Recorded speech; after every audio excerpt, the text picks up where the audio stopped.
धारण की। अहो उपकार जिनवर का, कुंद का दिव्य वाणी का, जिन कुंद ध्वनि दाता, उन कहान स्वामी का।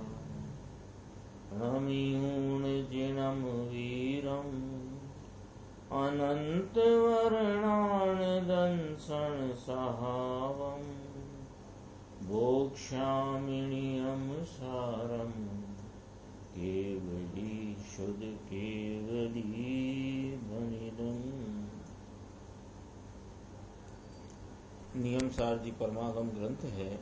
इसके व्यवहार चारित्र अधिकार की प्रथम गाथा जो 56 नंबर की थी, उसके उपरांत 76 नंबर का कलश टीकाकार मुनिराज पद्मब्रह्म मलधारी देव ने इसमें जो प्रस्तुत किया है, उसके संबंध में गुरुदेव श्री का जो स्पष्टीकरण उनके प्रवचन में आया, उसके आधार से अपनी स्वाध्याय यहाँ चल रही है।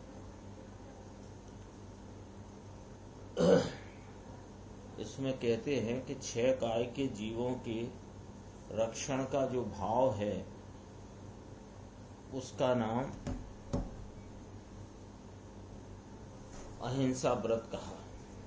ये यहां से देखिए, इसके अर्थ में कहा है कि त्रस्घात के परिणाम रूप अंधकार के नाश का जो हेतु है, सकल लोक के जीव समूह को जो सुखप्रद है, स्थावर एकेंद्रीय जीवों के विविध बद से जो बहुत दूर है, और सुंदर सुख सागर का जो पूर है, वह जिन धर्म जयवंत वर्तता है। जिन धर्म की व्याख्या करी कि जो सुंदर सुख सागर का पूर है, वह जैन धर्म है।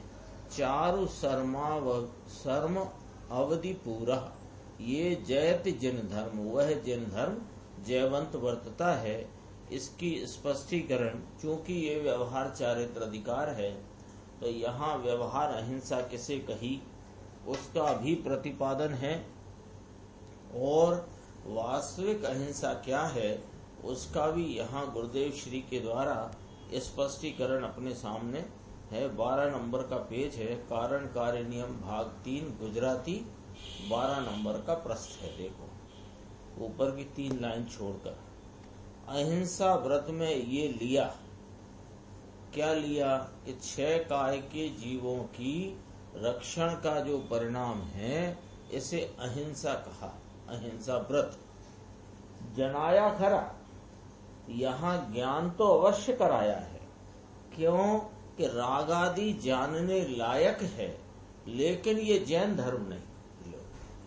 6 काय के जीवों की रक्षा का परिणाम उन्हें नहीं मारने का, अर्थात या कि उन्हें बचाने का जो परिणाम है, यह राग भाव है, ये जैन धर्म नहीं है। इतनी अंदर में राग रहित अहिंसा पने परिणति सुखरूप हुई है, इतना जैन धर्म है। लो साहब क्या कहना चाहते हैं कि मुनि का जैन धर्म क्या है। मुनिराज है ना, दिगंबर मुनिराज, चलते फिरते सिद्ध, 6वें 7वें गुण स्थान में अतीन्द्रिय आनंद के झूले पर झूलने वाले ऐसे जो संत हैं, महासंत हैं, उनका जैन धर्म क्या, तो कहते हैं कि अंतरंग में अपने स्वरूप के आलम्बन से जो राग रहित अहिंसामयी परिणति 3 कषाय के अभाव की जो चल रही है, वह तो जैन धर्म है।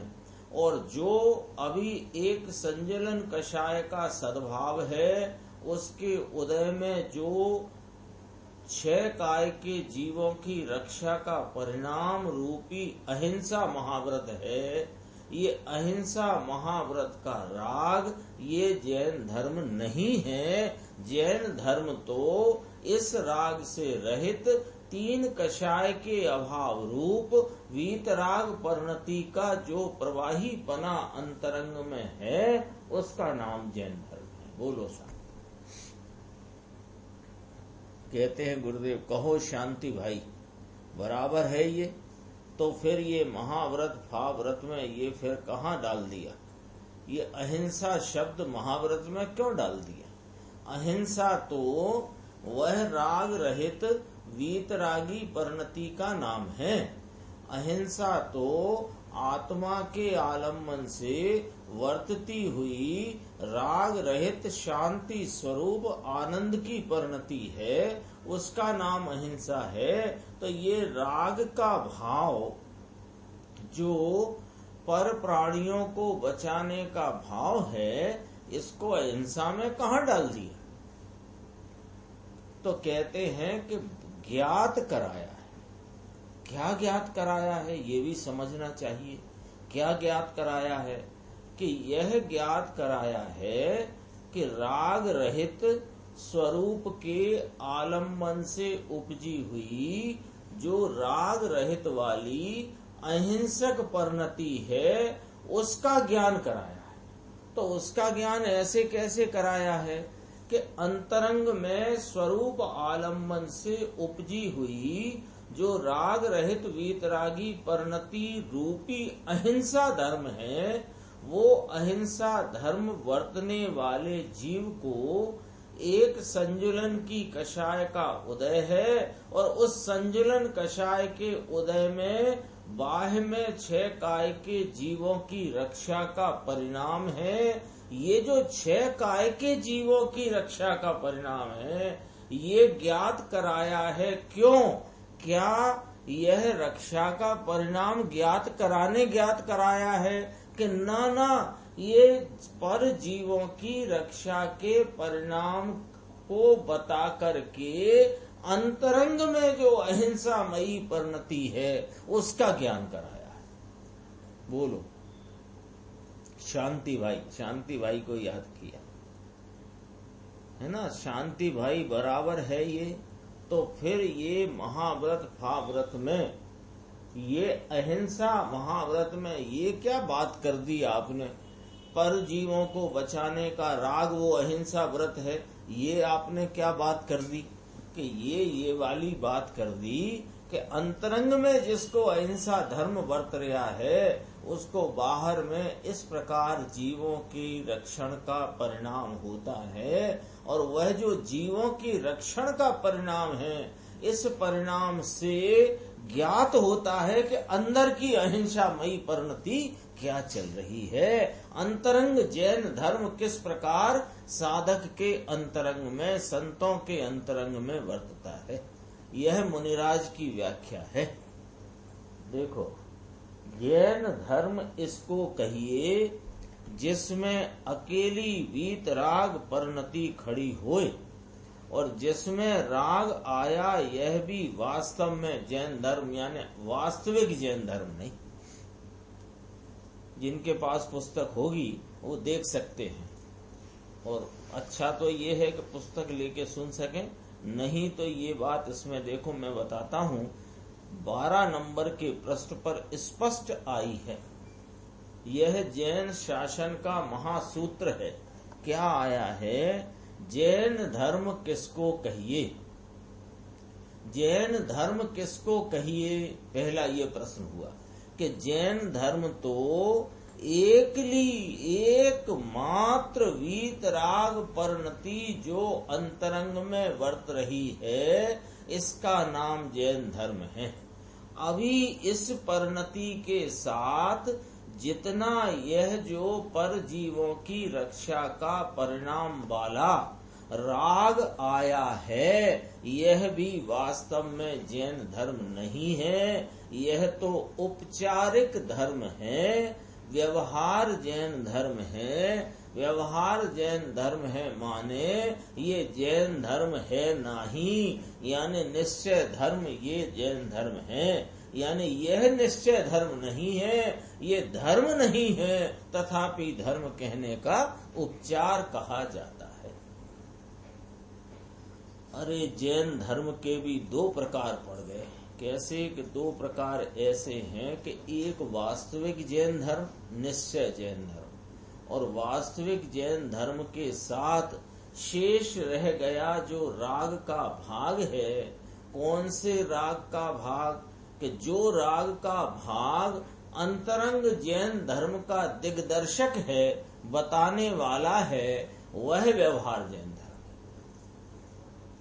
ऐसे ही हर किसी राग को जैन धर्म उपचार से भी नहीं कहते, अथवा व्यवहार से भी उसे मोक्ष मार्ग या जैन धर्म नहीं कहा जाता। कब कहा जाता है?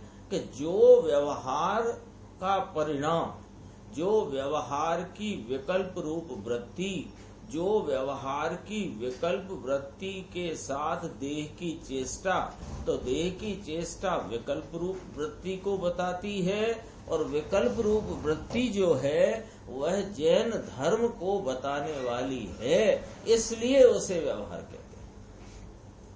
देखो, ये तो औपचारिक धर्म कहा, व्यवहार जैन धर्म है। निश्चय धर्म यानी निश्चय जैन धर्म ये नहीं है। जैन धर्म के भी दो प्रकार पड़ गए। दो प्रकार कैसे पड़ गए ये अपन ने अभी विचार किया। कैसे पड़ गए? कि वास्तविक जैन धर्म अपन ने अभी पढ़ा, किसको कहा? कि स्वरूप आलम्बन से उपजी हुई जो एकली वीतराग परिणति है, उसका नाम जैन धर्म है। और जितना ये राग शेष है जीवों को बचाने का, उनकी रक्षा का, छह काय के जीवों की रक्षा का जो परिणाम रूपी राग है, यह जैन धर्म नहीं है।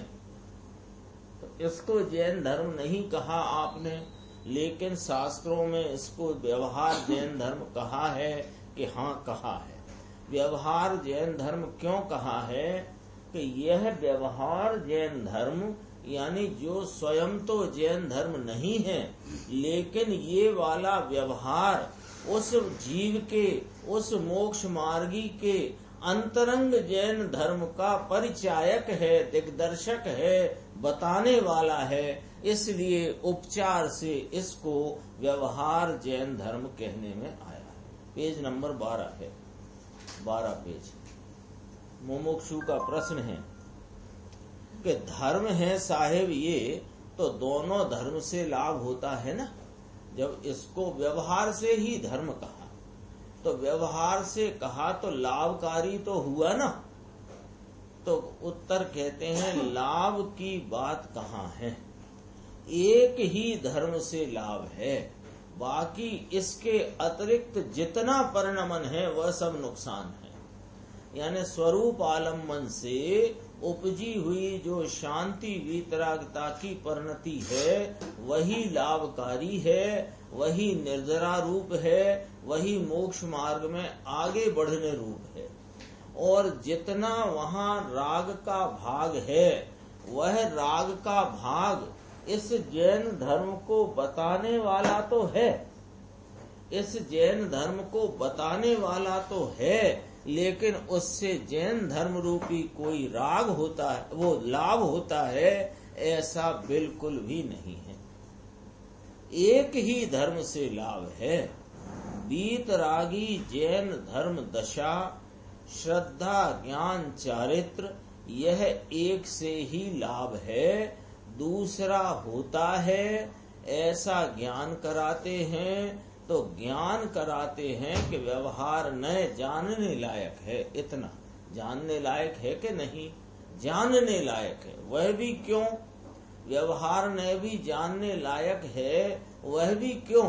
क्योंकि व्यवहार न के विषय रूप जो राग का अंश है, वो राग का अंश अंतरंग में वर्तने वाले सुंदर सुख सागर रूपी जैन धर्म को बताने वाला है। इसलिए इसको भी जानने लायक कहा। आगे चलते हैं अपन, देखो नीचे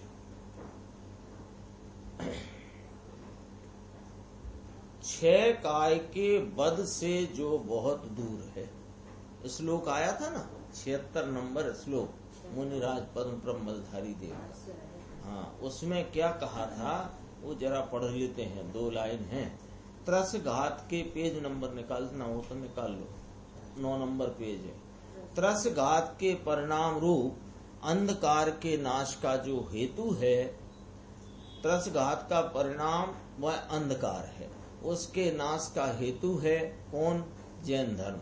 सकल लोक के जीव समूह को जो सुखप्रद है और स्थावर एकेंद्रीय जीवों के विविध वध से जो बहुत दूर है और सुंदर सुख सागर का जो पूर है, वह जिन धर्म जयवंत वर्तता है। ये चर्चा चल रही है। इसमें गुरुदेव की बहुत मार्मिक व्याख्या अपन यहाँ देख रहे हैं। अभी ऊपर का पैराग्राफ चला, अब नीचे का देखना, ये भी गंभीर है। 6 काय के वध से जो बहुत दूर है, अर्थात मारने का विकल्प तो नहीं, लेकिन बचाने के विकल्प से भी यह वीतराग का मार्ग दूर है, ऐसा कहते हैं। समझ में आया? कहा प्रयत्न, शुभ प्रयत्न परायण। शुभ प्रयत्न परायणता है। कैसी शुभ प्रयत्न परायणता है कि अंतरंग में तो बह रही है 3 कषाय की अभाव रूप वीतराग धारा और एक संजलन कषाय का सद्भाव वर्त रहा है। उसका जो उदय होता है उसमें शुभ प्रयत्न परायणता होती है। वो शुभ प्रयत्न परायणता को व्यवहार से अहिंसा व्रत कहने में आया है। तो मुमुक्षु ने कहा वहां तो रक्षा की बात करी थी और आप ये रक्षा और बेरक्षा दोनों को आप धर्म से दूर बता रहे हो। रक्षा की बात थी कि नहीं थी? 56 नंबर गाथा, तो वहां तो रक्षा की बात थी और आप जैन धर्म से दूर बता रहे हो। किसको? रक्षा को भी, और रक्षा करने के परिणाम को, रक्षा नहीं करने का परिणाम, दोनों ही राग होने से जैन धर्म है ही नहीं। ये क्या कहते हो आप? तो सुनो, रक्षा शब्द तो व्यवहार से आया है। ये कौन सा व्यवहार खड़ा किया? इसमें गुरुदेव ने एक बहुत गजब का पॉइंट निकाला। वो पॉइंट यहाँ पर इस प्रकार आया है, देखो दोबारा से बताते हैं। ये 12 नंबर पेज है, ऊपर से 3 लाइनों का पैराग्राफ छोड़ना, फिर दूसरे पैराग्राफ में 1 2 3 4 चौथी लाइन के बीच में से देखो। जैन धर्म इसको कहिए कि जिसमें अकेली वीतराग परिणति खड़ी होती है और जिसमें राग आया, यह भी वास्तव में जैन धर्म नहीं है। ये तो औपचारिक धर्म है, व्यवहार जैन धर्म है, निश्चय जैन धर्म ये नहीं है। तो इसे व्यवहार जैन धर्म कहा क्यों? अपन विचार करते हैं कि इसलिए इसे व्यवहार जैन धर्म कहा क्योंकि ये वाला जो शुभ प्रयत्न परायणता है, जो जीवों को के रक्षा के परिणाम रूप शुभ प्रयत्न परायणता है, ये शुभ प्रयत्न परायणता बाहर में दिखाई देती है और शुभ प्रयत्न परायणता दिखती है, वो धर्म नहीं है। उसके वो ये बताती है शुभ प्रयत्न परायणता कि अंतरंग में इसको 3 कषाय चौकड़ी के अभाव रूप वीतरागता की परिणति रूपी जैन धर्म जयवंत वर्तता है। ये वाली बात है, इसलिए इसे व्यवहार कहने में आया है। देखो 13 पेज की पहली लाइन से, 6 काय के जीवों को मारने का विकल्प तो नहीं होता, लेकिन उनको नहीं मारने का विकल्प भी जो जैन धर्म में होता ही नहीं। बात की गहराई को समझना, शब्द अटपटे लगते हैं। 6 काय के मारने का विकल्प जैन धर्म हो ये तो है ही नहीं, लेकिन 6 काय के जीवों को नहीं मारने का विकल्प भी जैन धर्म नहीं होता है, ऐसा कहते हैं। ये विकल्प होता है, इसको व्यवहार धर्म कहा गया है। पुण्य है ये। निश्चय जैन धर्म तो राग रहित अरागी श्रद्धा, अरागी ज्ञान और अरागी चारित्र की दशा, यह जैन धर्म है। ये जयवंत वर्तता है, ये मुनिराज को जयवंत वर्तता है। पंच महाव्रत धारी मुनिराज को ये जैन धर्म जयवंत वर्तता है। तो 5 महाव्रत वर्तते हैं उसको जैन धर्म का कि नहीं? 5 महाव्रत, ये तो पहले व्रत की बात चलती है। 5 महाव्रत धारी मुनिराज के अंतरंग में जो जैन धर्म वर्तता है वो जैन धर्म का परिचायक ये 5 महाव्रत।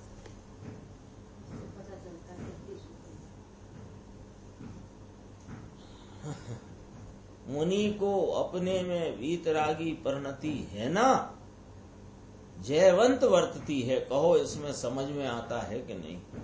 वह अकेला निश्चय का आता था तो वहां जरा पकड़े और निश्चय में व्यवहार आए और व्यवहार उड़ाए। अरे व्यवहार वहां तक कहा है कि ये इस प्रकार का प्रयत्न रूप परिणाम है। ये प्रयत्न रूप परिणाम ही तो सूचना दे रहा है अंतरंग जैन धर्म की, जो जयवंत वर्तता है। और कहे कि प्रयत्न रूप परिणाम वो जैन धर्म नहीं, ये बात समझना। प्रयत्न रूप परिणाम जैन धर्म नहीं है। प्रयत्न रूप परिणाम से ये ज्ञात होता है कि यह मोक्ष मार्गी के अंतरंग में जैन धर्म वर्तता है। स्पष्ट है ना? कि लॉजिक है कि नहीं? न्याय से बात है कि नहीं? प्रयत्न रूप परिणाम को भी तो जैन धर्म कहा है। कोई ऐसा कहेगा शुभ प्रयत्न परायणता, शुभ प्रयत्न रूप परिणाम, इसको भी तो जैन धर्म कहा है। अरे इसको जैन धर्म नहीं कहा है, इसको तो जैन धर्म उस जैन धर्म का उपचार करके कहा। और कहते हैं कि प्रयत्न रूप परिणाम वो जैन धर्म नहीं, व्यवहार धर्म कहने में आया है। व्यवहार कहो या कि पुण्य कहो, अरे ऐसा मार्ग निर्मलानंद प्रभु, इसके आश्रय से धर्म होता है ऐसा मानना। आश्रम लिखा है ना, वो आश्रय शब्द है।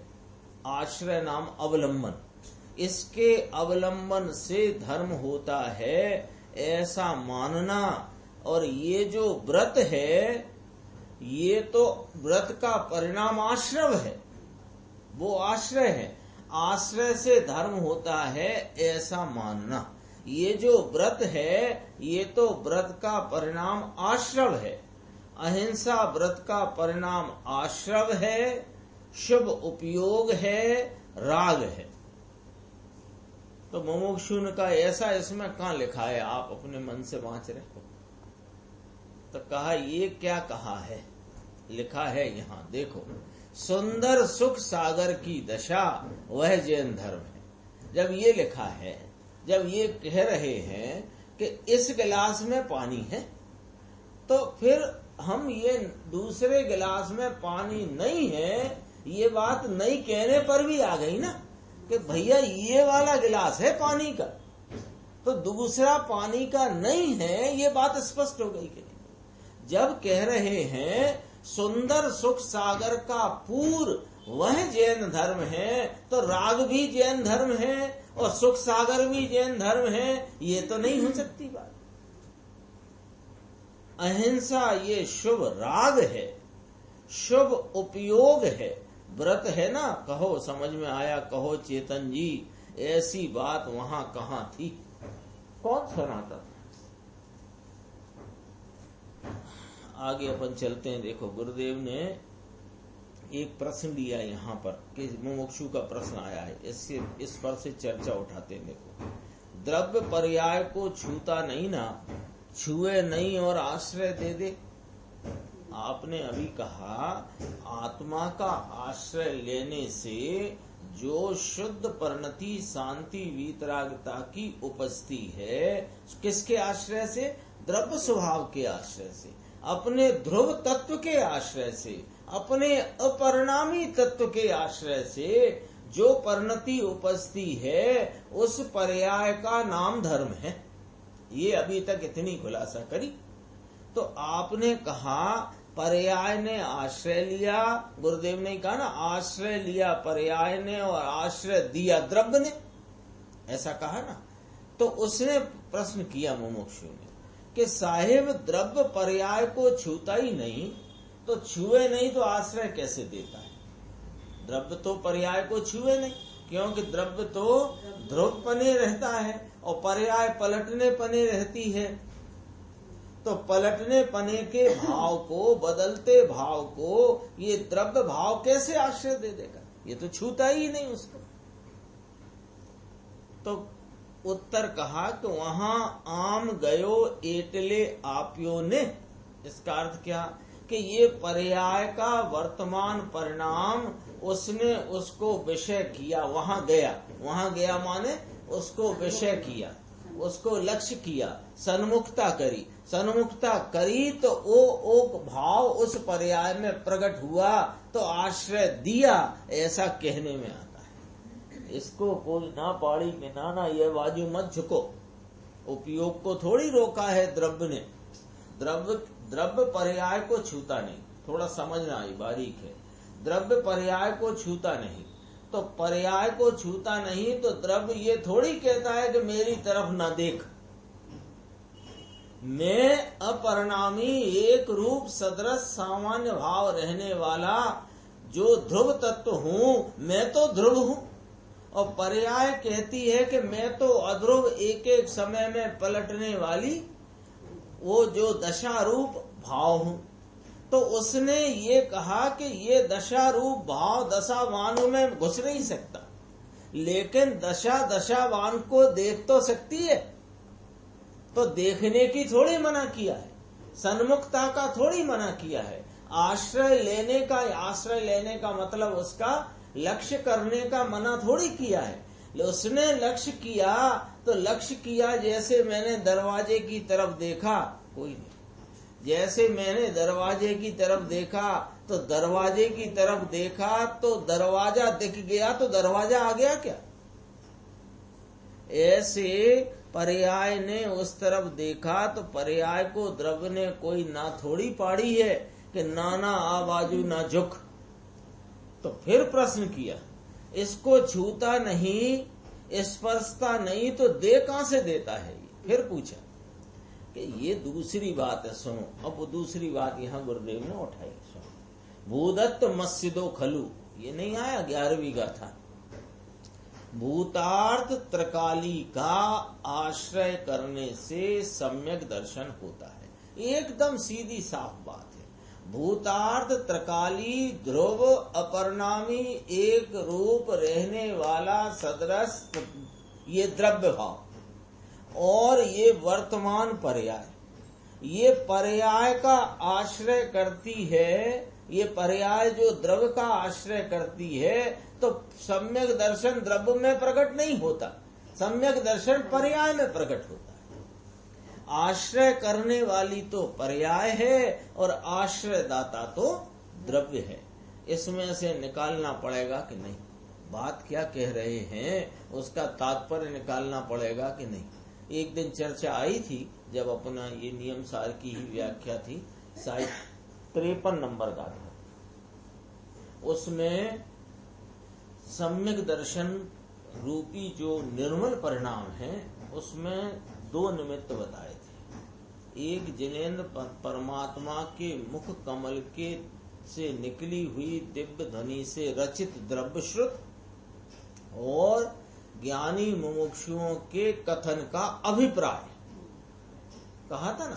तो अभिप्राय जो पकड़ना, अभिप्राय को निमित्त कहा, कथन को नहीं कहा। तो कोई ऐसा प्रश्न कर सकता है कि जो कथन है वही तो अभिप्राय है। तो वो कथन और अभिप्राय में क्या फर्क है कि ज्ञानी ने, धर्मात्मा मुमुक्षु ने जहां से जिस बात को बताते हुए कथन किया उसका अभिप्राय पकड़े तो निमित्त बना पड़े।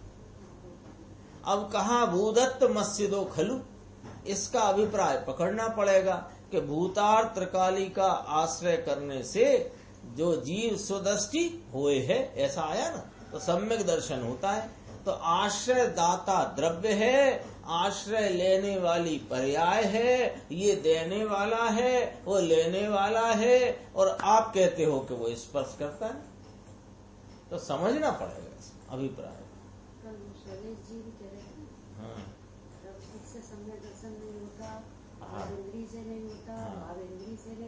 नहीं होता। वो तो उपयोग जब सब का आलम्बन छोड़कर सीधा अपने ज्ञायक परमात्मा की तरफ झुकता है तो वहां पर ज्ञायक परमात्मा दर्शन देता है। इसका नाम सम्यक दर्शन।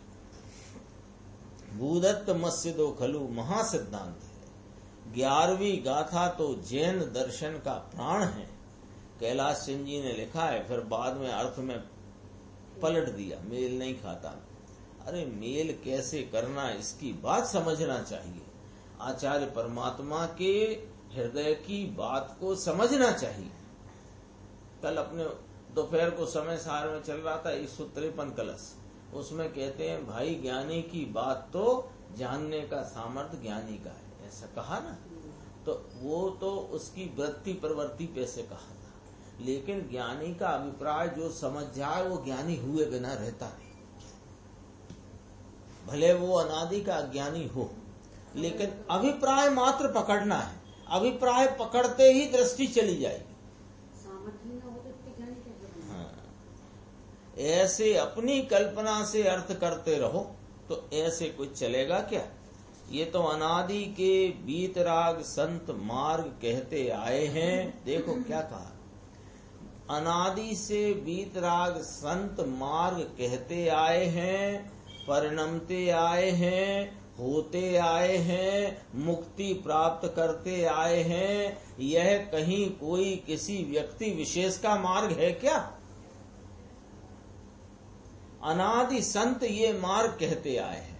आदिनाथ को भी ये मार्ग बताने वाले थे, और आदिनाथ के पहले भी अनंत जीवों वो मार्ग में, मार्ग कहने वाले, मार्ग पर चलने वाले, मार्ग में परिणमित होकर मुक्ति प्राप्त करने वाले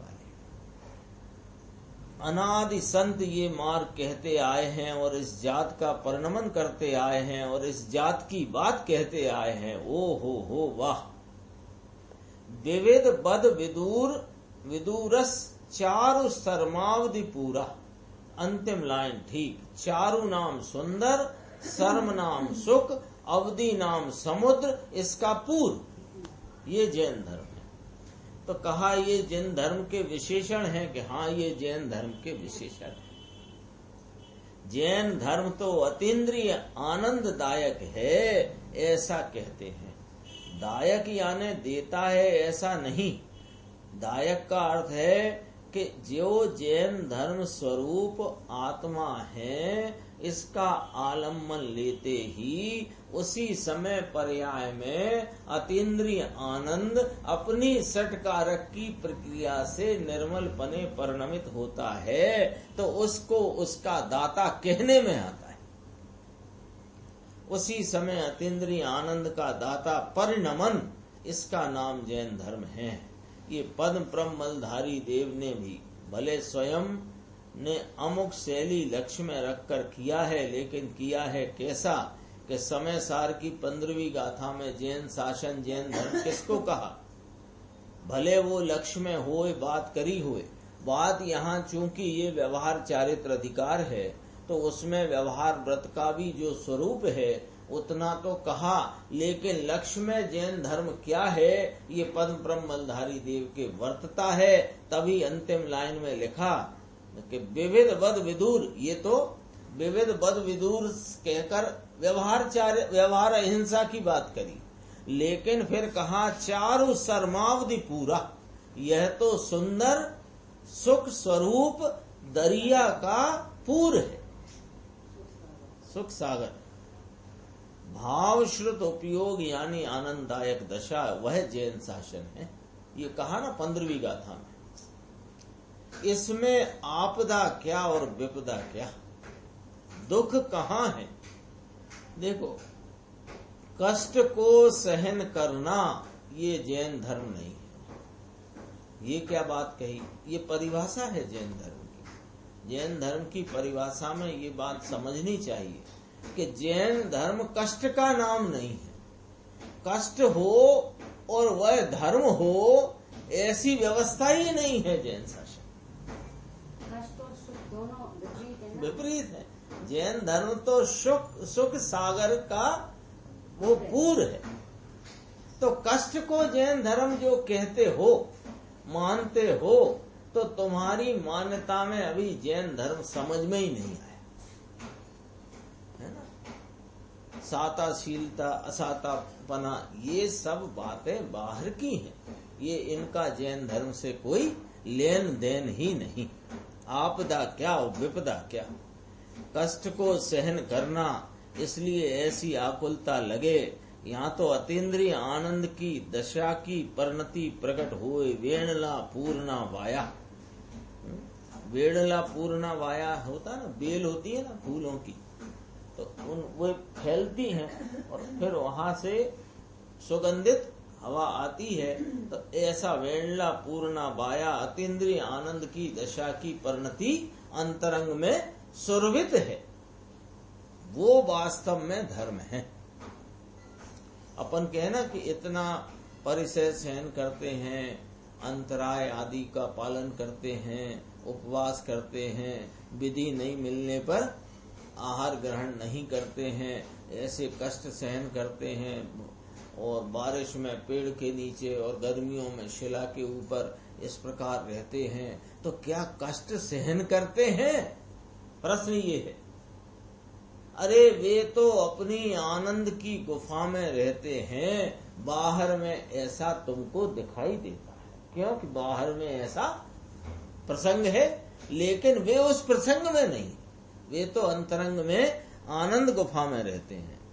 अंतर का जो भाव भरा था, पूर्ण भरित अवस्था, स्वभाव का सागर भगवान अतीन्द्रिय आनंद, इसके ओथे गया। इसके ओथे गया माने जैसे धूप में चलता हो और वहां कोई आम का घना वृक्ष हो तो उसकी ओथ में आ जाता है ना, धूप में चलता, उसके नीचे छांव में, ओट में। ऐसे यह अपने स्वभाव का सागर भरित अवस्थ भगवान अतीन्द्रिय आनंद इसकी ओथे आया, इसकी शरण में आया, इसके आश्रय में गया। इस परिणति को यहाँ जैन धर्म कहते हैं। देखो सामान्य अपन पढ़ लो इस कलश को, तो इसमें सामान्य अर्थ जितना अपन निकाल पाएंगे, लेकिन अंदर में कितना भाव भरा है। गुरुदेव कहते हैं भाव तो इतना है आचार्य परमात्मा की वाणी में कि हमको अंदर में भी जो चलता है ना, वो हम कह नहीं पाते पूरा। तो निश्चय बिना व्यवहार भी क्या है, इसलिए वो बात को तो पहले झंडे में, झंडा तो वही पकड़ के चलना है, तब तो बात समझ में आएगी।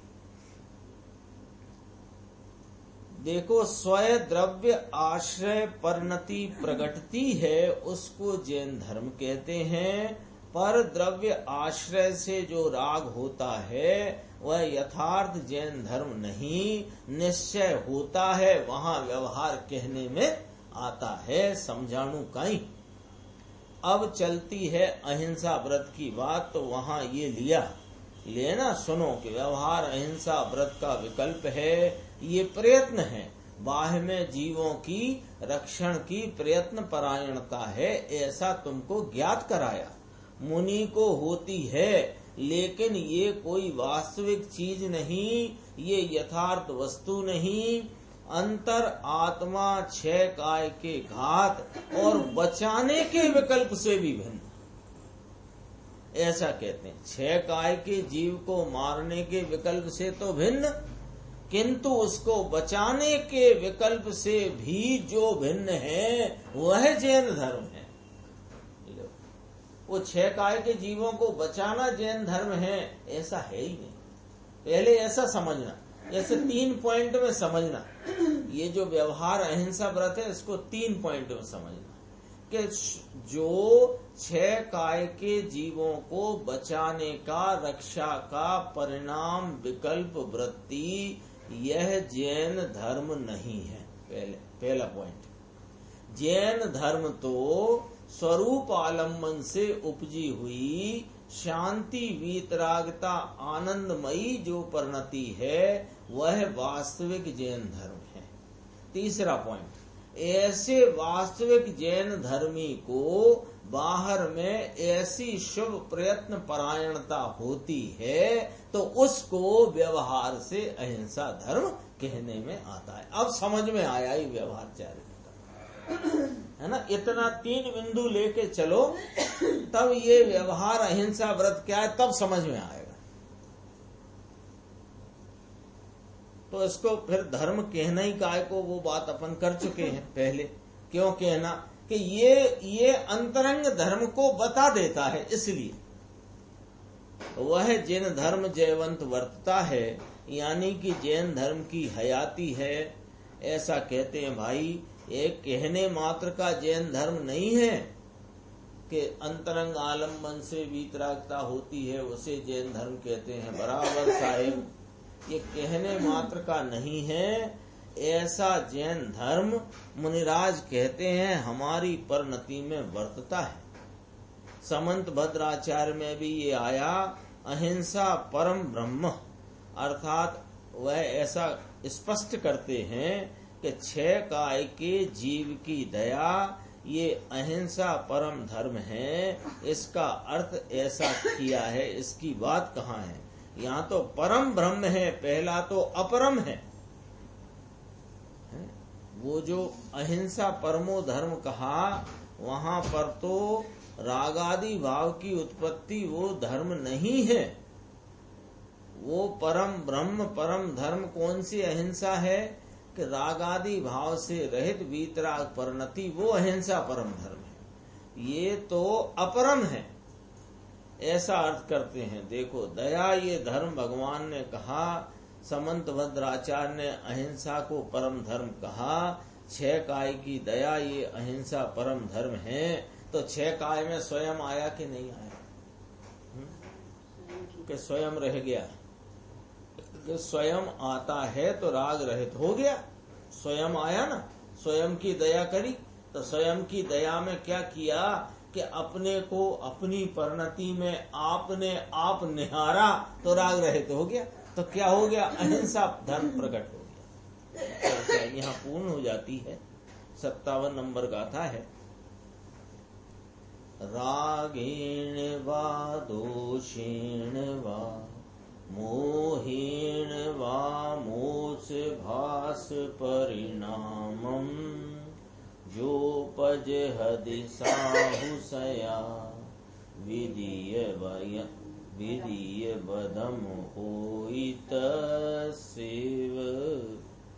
द्वेष राग विमोह जनित मृषा तृणा परिणाम ने जे छोड़ता मुनिराज तेने सर्वदा व्रत द्वितीय छे। दूसरे व्रत की चर्चा, सत्य व्रत की। अन्वयार्थ कहते हैं, राग से, द्वेष से अथवा मोह से होते मृषा भाषा के परिणाम को जो साधु छोड़ते हैं, उनको ही सदा दूसरा व्रत है। यह सत्य व्रत के स्वरूप का कथन है। यहाँ ऐसा कहा है, सत्य का प्रतिपक्ष मृषा परिणाम कहा ना, मृषा किसे कहा? सत्य का प्रतिपक्ष अर्थात सत्य से विरुद्ध परिणाम वह मृषा परिणाम है। वह असत्य बोलने का परिणाम राग से, द्वेष से अथवा मोह से होता है। राग, द्वेष या मोह की उत्पत्ति होती है तो असत्य बोलने का परिणाम होता है। जो साधु यानी कि आसन्न भव्य जीव हैं, उस परिणाम को परित्यजे छे, शब्द पूरा देखना, परित्यजे छे माने समस्त प्रकार से छोड़ते हैं, उनको दूसरा व्रत होता है। इसमें गुरुदेव का व्याख्यान देखो, अभी मुनि की ये व्याख्या है ना, गाथा 57, इसकी कहा ना सत्य व्रत के स्वरूप का कथन। अभी मुनि की व्याख्या है ना, ये सत्य व्रत के स्वरूप का कथन है। 57 नंबर गाथा, 16 नंबर पेज। आत्मा के अंतर चैतन्य के शुद्ध आनंद के आदर सहित जो स्वरूप में स्थिरता हुई है, उसको यहाँ सम्यक दर्शन, ज्ञान और चारित्र कहते हैं। ये चारित्र दशा में पूर्ण चारित्र नहीं हुए जब तक इससे इस ऐसे पंच महाव्रत के शुभ उपयोग रूप भाव इसको होते हैं। शुभ राग तो शुभ परिणाम को यहाँ व्रत कहते हैं। यहाँ ऐसा कहा कि सत्य का प्रतिपक्ष यानी सत्य से विरुद्ध परिणाम वह मृषा, सच्चे से विपरीत वह झूठा, असत्य बोलने के परिणाम यानी राग से होता है कि कोई अनुकूल प्राप्त करने की चीज राग के कारण झूठ बोले, या कोई प्रतिकूलता का निषेध करना अभाव करने के लिए द्वेष से झूठ बोले, कोई मोह से भ्रांति से झूठ बोले, तो राग से, द्वेष से अथवा मोह से असत्य बोलने का परिणाम। बाकी असत्य बोलने का परिणाम हो ही क्यों, सामान्य बात कही। कहते हैं जो साधु नाम आसन्न भव्य जीव, साधु के सामने लेटी करिए ना, साधु नाम आसन्न भव्य जीव यानी जिसकी मुक्ति अभी नजदीक है, संसार के किनारे आ गया है, आत्मा का सम्यक दर्शन ज्ञान और चारित्र की दशा तो है, लेकिन इसकी पूर्ण निर्विकल्पता नहीं हुई।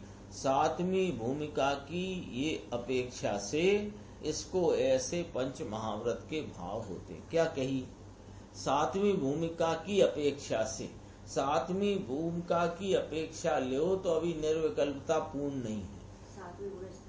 हाँ, निर्विकल्पता तो है, पूर्ण नहीं है। तो पूर्ण नहीं होती तो आगे नहीं बढ़ पाते और पीछे को आते हैं, तो वहाँ पंच महाव्रत का भाव होता है। ये आसन्न भव्य जीव उस परिणाम को परित्यजे छोड़ते हैं। परि माने समस्त प्रकार, राग द्वेष और मोह से बोलने में आते जो भाव, होते हुए भाव, उनको परित्यजे माने समस्त प्रकार से छोड़ते हैं। मुनि झूठ को छोड़ते हैं, परित्यजते हैं ना, समस्त प्रकार से छोड़ते हैं। उनको दूसरा व्रत होता है सत्य महाव्रत। ये आत्मा के सम्यक दर्शन, सम्यक ज्ञान और चारित्र की दशा सहित की बात है। वैसे ही मैं झूठ नहीं बोलूंगा, ये वाली बात नहीं। जब तक राग है, द्वेष है, मोह है, तो राग द्वेष मोह में यहाँ क्या लेना है? किसी चीज की अनुकूलता देखकर असत्य बोलने का भाव होता है, किसी प्रतिकूलता को टालने के लिए असत्य बोलने का भाव होता है, अथवा भ्रांति के कारण असत्य बोलने। तो ये तो तीनों ही उनके तो सब झूठे ही झूठ है।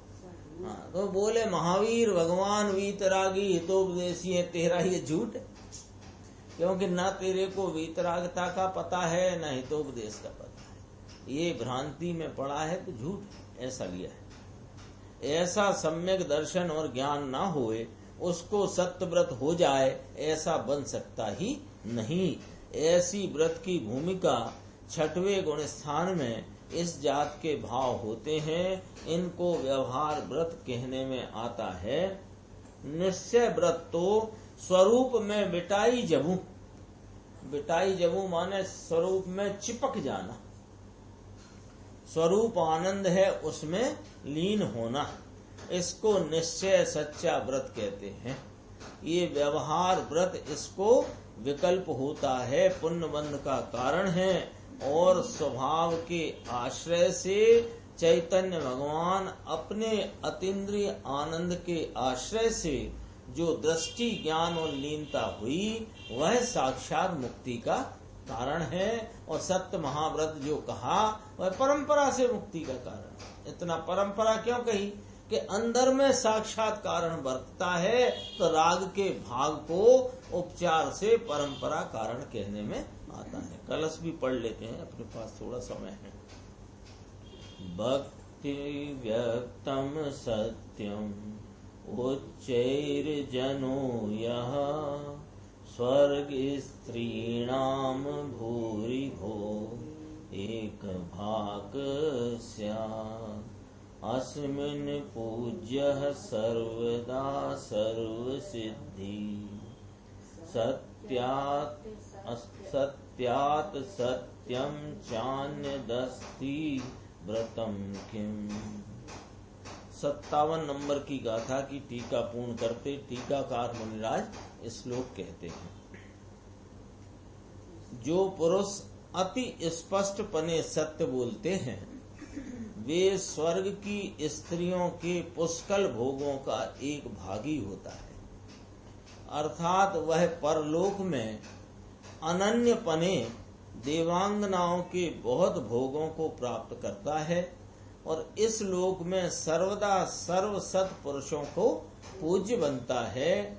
वास्तव में सत्य से दूसरा कौन सा बड़ा व्रत है? चढ़ियातु व्रत लिखा है ना, उससे बड़ा व्रत कौन सा? अब देखो ये कलश में क्या गंभीर बात कही है कि ये जो सत्य व्रत है ना, बोलने वाला सत्य महाव्रत जिसे व्यवहार से कहा, यानी सत्य बोलने वाला, यानी असत्य बोलने के परित्याग रूप जो सत्य बोलने का राग रूपी विकल्पात्मक भाव है, इसका फल स्वर्गाधिक ही है, मुक्ति नहीं। इसमें क्या लिखा? फल लिखा है ना, उसका फल लिखा है ना, देवांगनाओं के बहुत भोगों को प्राप्त करता है, यानी मुक्ति प्राप्त नहीं होती इससे। ये जब तक है तब तक मुक्ति हो सकती नहीं, ऐसा कहा। समय हो गया है, गुरुदेव का प्रवचन अपन आगे की स्वाध्याय में लेंगे। हाँ वो बंद हो गई शायद, पीछे हो गए 10 बज गए। निज निधि निज में बताई यह अनंत उपकार है, उसके लिए जिन वाणी माँ को वंदना शत बार है।